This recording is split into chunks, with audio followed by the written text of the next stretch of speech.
At some point, something shifts. It is not a dramatic moment. There is no announcement, no applause. Nothing on the outside changes in an obvious way. But something inside is different. You stop waiting for motivation to show up before you move. You stop needing external validation to keep going. You stop asking if you are on the right path, because somewhere along the way, you decided to trust the path. That shift has a name. It is called becoming.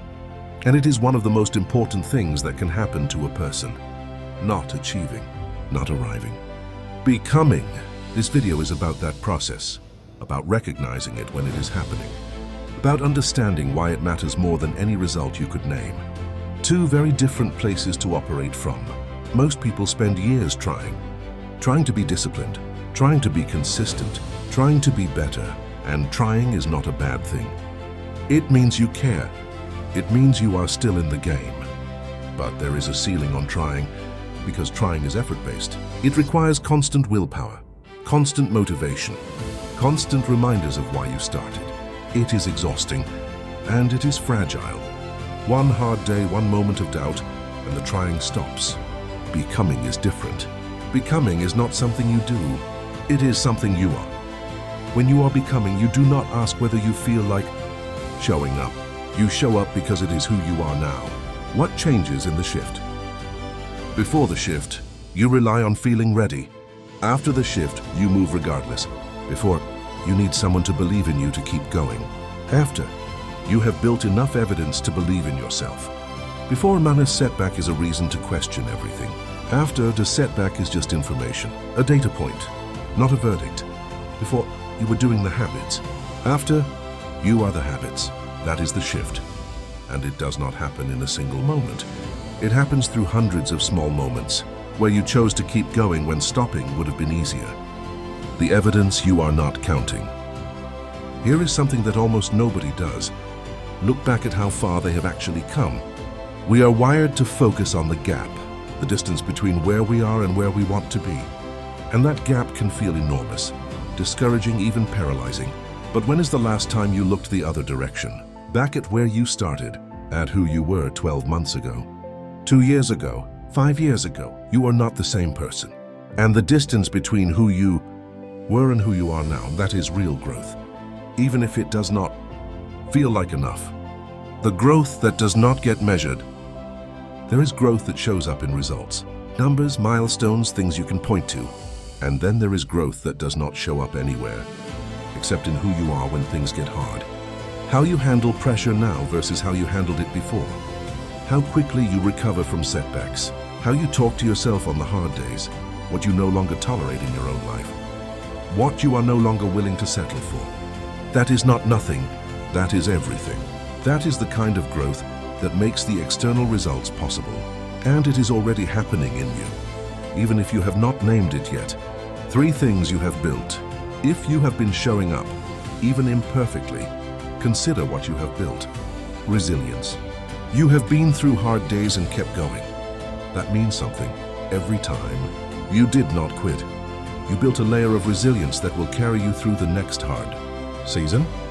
Self-trust.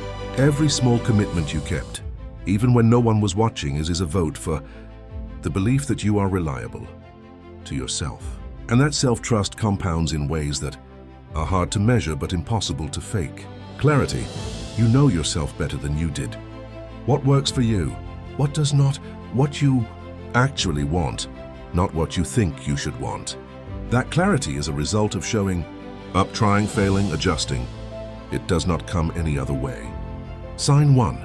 You stopped waiting for perfect conditions. Earlier in your journey, you needed things to be right before you started. The right time, the right mood, the right level of readiness. But at some point, you just started, not because the conditions were perfect, but because you stopped believing they ever would be. And you chose to move anyway. That is a becoming moment. That is identity winning over circumstance. Sign 2. You no longer need external validation to keep going. This one is big.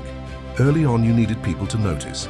You needed the encouragement, the recognition, the proof that it was working from someone else. But somewhere along the way, you started building your own evidence. You started trusting what you could see in yourself.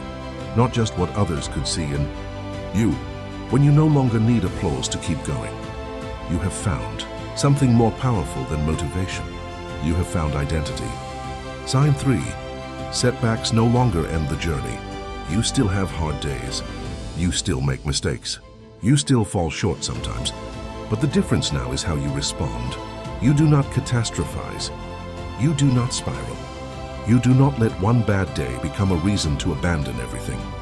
You get back up, sometimes slowly, sometimes imperfectly, but you get back up. That is not a small thing. For a lot of people, that is the whole game. The ability to return, not the ability to never fall. Sign 4. You are becoming someone you actually respect.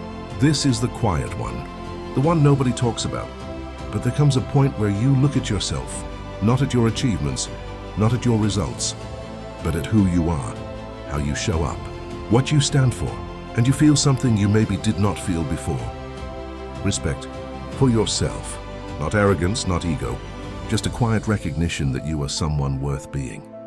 And that recognition changes everything about how you move through the world. Becoming requires protection. Here is something important that does not get said enough.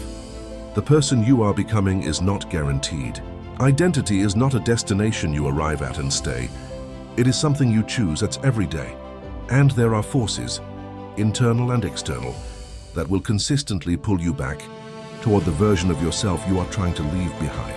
Old habits, old environments, old relationships, old ways of thinking that feel comfortable precisely because they are familiar. Protection is not about fear. It is about intentionality, knowing what you are building and refusing to let anything quietly dismantle it. Protect your standards. The person you are becoming has higher standards than the person you were. Not better than anyone else. Better than who you used to be. And those standards will be tested by situations that ask you to compromise, by people who are more comfortable with the old version of you, by your own mind on the days when the old patterns feel easier. Every time you hold the standard, especially when it costs you something, you reinforce the identity. Every time you abandon it, you erode it. Protect your environment. You cannot become someone new in an environment built for who you were. This does not always mean dramatic changes, but it does mean being honest about what your environment is reinforcing. What you consume, who you spend time with, what conversations you allow, what you're surrounded by on a daily basis. Your environment is constantly shaping you, whether you are aware of it or not. So shape it deliberately.